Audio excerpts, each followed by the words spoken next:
Você sabe o que fazer antes de iniciar uma atividade física e depois dela? Para esclarecer estas e outras dúvidas, a Bela TV está visitando hoje o ortopedista Dr. Paulo Bordoni. Dr. Paulo, explica pra gente melhor qual que é a principal necessidade antes da pessoa iniciar uma atividade física. Muita gente confunde a história de aquecimento, de alongamento. Eu gostaria que o senhor explicasse melhor pra gente. Bem, as pessoas que começam uma atividade física, que estão aptas para uma atividade física, que passaram por todos os passos para começar a atividade física, ao começar devem pensar em duas coisas básicas: aquecimento e alongamento. Então, primeiro eu preciso elevar a temperatura do meu corpo, e isto se faz através de um aquecimento, ou seja, de uma atividade aeróbica que perdure pelo menos uns 5 minutos, a uma frequência cardíaca de mais ou menos 65% a 80% acima da frequência cardíaca máxima. Isso significa, na prática, uma corridinha. Se fizer uma corridinha 5 minutos, já eu elevo a temperatura do meu corpo para permitir que a musculatura se alongue com mais facilidade e para permitir que minhas articulações, minhas juntas, sejam usadas com menos estresse mecânico, porque eu disponibilizo nesse momento, com o aumento da temperatura, um líquido dentro da articulação para que ele a lubrifique melhor. Então, independente da atividade física que eu for exercer, seja uma musculação ou seja um futebol, eu preciso fazer o aquecimento. O aquecimento prévio, sem dúvida nenhuma. E o tempo mínimo em torno de 5 minutos. Menos do que isso não é recomendado. Isso não é recomendado. Eu não consigo, menos do que isso, elevar a temperatura do meu corpo. E depois? O primeiro passo é o aquecimento. E depois, qual seria o segundo passo? O segundo passo seria o alongamento propriamente dito. Ou seja, estirar a musculatura no seu limite, tá?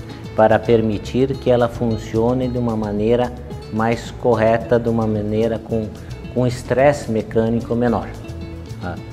Então, esse alongamento que depende da atividade física que o atleta vai exercer. Então, para cada tipo de atividade física existem alongamentos específicos. Se eu for jogar futebol, por exemplo, eu vou me direcionar mais para os membros inferiores. Se eu vou jogar tênis, eu vou me direcionar mais para os membros superiores. Se eu vou fazer musculação, dependendo do grupo muscular treinado naquele período, eu vou me exercitar em termos de alongamento e me direcionar para aquele grupo muscular. Certo.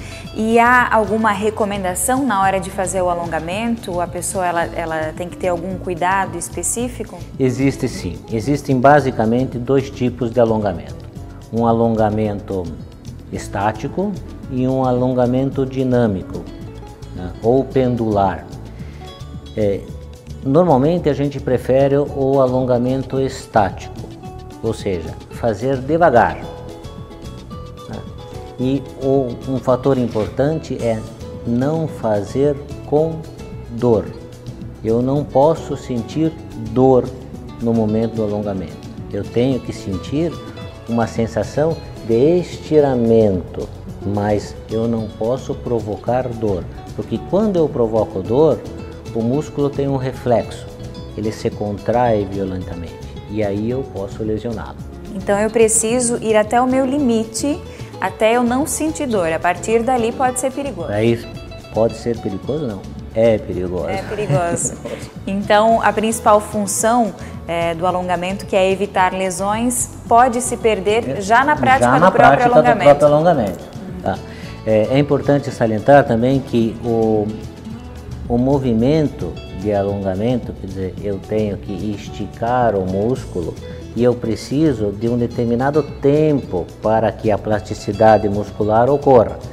Esse tempo é ao redor de 20 a 30 segundos. Então, quando eu faço o exercício de alongamento, não adianta fazer menos do que isso. Eu estou me enganando, eu não estou alongando.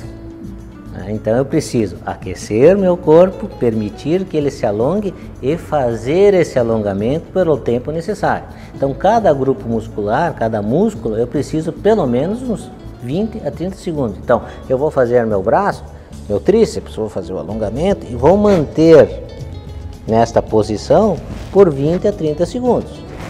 Senão eu não consigo alongar. E se eu não fizer isso, se eu não seguir essas recomendações, se eu não fizer o aquecimento, se eu não fizer o alongamento, o que pode acontecer? Sem dúvida nenhuma eu vou ter uma maior chance de me machucar, de ter lesões musculares ou articulares, mas principalmente musculares. E depois? O que eu devo fazer depois? Já fiz o meu treino, fiz a minha musculação, ou então joguei o meu futebol. O que eu preciso fazer após a atividade física? Basicamente eu preciso realongar. Então, dependendo da atividade física exercida, eu vou fazer o alongamento de forma diferenciada. Por exemplo, nos exercícios físicos que há uma contratura muscular muito grande, por exemplo a musculação, eu necessito de um tempo para que a musculatura se relaxe e permita que eu alongue novamente. Por exemplo, musculação, 15, 20 minutos. Num exercício aeróbico, tipo uma corrida, dependendo até da intensidade da corrida, ou um futebol, que é muito comum entre nós, dá para fazer o alongamento praticamente acabando o exercício. Então não há necessidade de esperar tanto tempo, porque a musculatura não está contraída de forma tão intensa como na musculação. Então é interessante reforçar. No caso da musculação, o ideal é aguardar cerca de 20 minutos para daí sim fazer o alongamento. O alongamento. Ele vai se tornar muito mais eficiente nesse momento. E no caso de uma atividade de menor intensidade, como uma corrida? Praticamente imediatamente após o término da atividade física. Isso tudo vai garantir uma prática saudável? Vai garantir que a pessoa não se machuque durante o exercício? Não vai garantir totalmente, tanto é que as pessoas que fazem o alongamento de forma adequada, que fazem o aquecimento de forma adequada, que se condicionam adequadamente, também têm lesões. Mas com certeza, se eu não fizer isso, minha chance aumentará muito. Muito obrigada pelas informações, pelos esclarecimentos. Eu que agradeço. E você já sabe, aquecimento e alongamento são indispensáveis para qualquer prática esportiva.